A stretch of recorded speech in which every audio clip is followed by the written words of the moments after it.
The billionaire CEO woke up beside a woman he had never met, but she knew a secret about him that could destroy his entire empire. The billionaire CEO opened his eyes in a luxury hotel room and found a woman he had never seen before sleeping beside him. Before he could ask who she was, she looked at him and said, "You told me last night that I was the only person you trusted." The problem was, Alexander Reed didn't remember saying it. And the woman beside him knew a secret about his life that could destroy everything he had built. Alexander Reed was the kind of man people noticed the moment he walked into a room. At 36 years old, he was the founder and CEO of Reed Global, one of the fastest-growing technology companies in America. Business magazines called him a genius. Investors called him unstoppable. His employees called him intimidating. But nobody called him happy. Alexander had spent his entire life chasing success. After losing his father at a young age, he promised himself he would build an empire so powerful that nobody could ever take anything away from him again.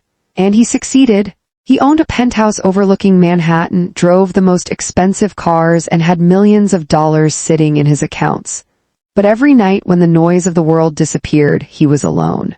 Alexander believed emotions made people weak. Trust made people vulnerable. Love was just another business deal where someone eventually wanted something from you. That was why he never let anyone get close. Until one night changed everything.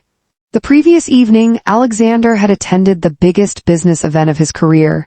Reed Global had just secured a billion-dollar partnership, and everyone around him was celebrating. Executives surrounded him, cameras flashed, people congratulated him, but Alexander felt nothing. He quietly left the event and walked into a small restaurant away from the crowd. That was where he met Emily Carter. Emily wasn't impressed by his expensive suit or his famous name. In fact, she had no idea who he was. She was simply working late at the restaurant, helping the owner clean up after closing.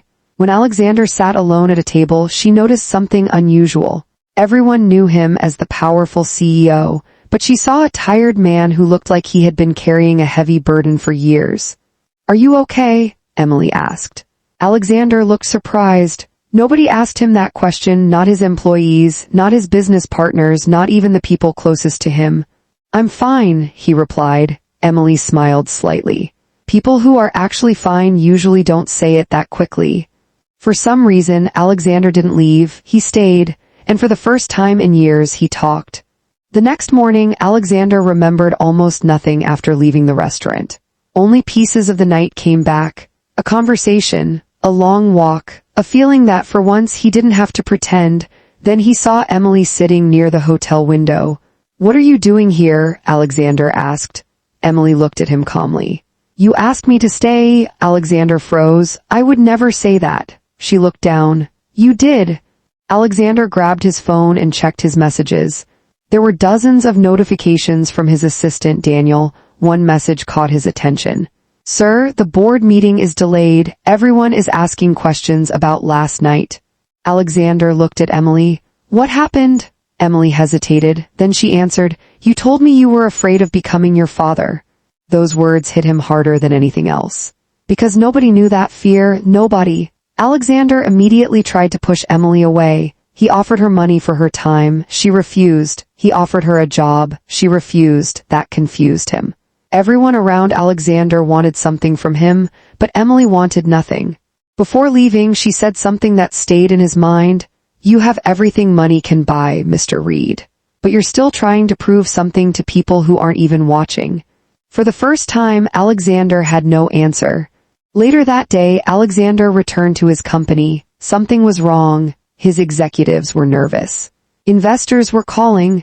A major competitor had somehow obtained confidential information about Reed Global's upcoming technology project. The leak could cost the company billions. The board blamed Alexander. They said his leadership was becoming reckless. Then Daniel, his longtime business partner, delivered shocking news. The information came from inside the company. Alexander stared at him. "Who?" Daniel looked uncomfortable. "We're still investigating." But Alexander noticed something. Daniel avoided eye contact, and that made him suspicious. That evening, Alexander received an unexpected call from Emily. She had found something strange. Before leaving the hotel, Alexander had given her an old envelope. He told her, "If anything happens to me, make sure this reaches the right person." Alexander couldn't believe it. He didn't remember any of this. Inside the envelope was a photograph of his father and a handwritten note. The note contained only one sentence: "The people closest to you are not always the people protecting you." Alexander felt a chill. His father had written that years ago. Why? Alexander began investigating his own company. With Emily's help, he searched through old records and discovered something shocking. Years earlier, his father had suspected that someone inside the company was secretly stealing information. But before he could expose them, he died. Everyone believed it was an accident, but now Alexander wasn't sure. Someone had been hiding the truth for years, and that person was still close to him. The investigation led Alexander to the last person he expected: Daniel, his closest friend, the man who had been beside him since the beginning. When Alexander confronted him, Daniel didn't deny it. "I didn't want it to happen this way," Daniel said. Alexander looked heartbroken. "After everything we built together," Daniel sighed. "Your father chose you, investors chose you. Everyone chose you." His voice became bitter. "I spent years standing behind your shadow." Alexander realized something painful. The betrayal wasn't because Daniel hated him, it was because Daniel wanted his life. But Daniel revealed one final secret. He wasn't the only person involved. Someone higher had planned everything. Someone who had been controlling events from the beginning. The person behind the entire scheme was Alexander's own board chairman, the man who had guided him after his father's death, the man Alexander trusted like family. With evidence in his hands, Alexander exposed the betrayal and saved his company. But after everything was over, he realized something important. He had spent years building a billion-dollar empire while losing the people and moments that truly mattered. Emily prepared to leave.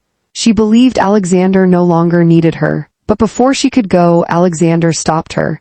"I used to think people stayed because of what I could give them," he said. Emily looked at him. "And now," Alexander smiled, "now I know the right people stay because of who you are when you have nothing to offer." Emily didn't answer immediately. Then she smiled. 1 year later, Alexander Reed was still one of the most successful CEOs in America. But he was different. He spent more time with people. He listened. He helped others. He finally understood that success wasn't measured by the size of your company or the number in your bank account. It was measured by the people who stood beside you when you had nothing to prove. The woman who woke up beside him as a stranger became the person who helped him find himself. And Alexander finally learned the one lesson money could never teach him: the greatest fortune in life isn't what you own, it's who chooses to stay.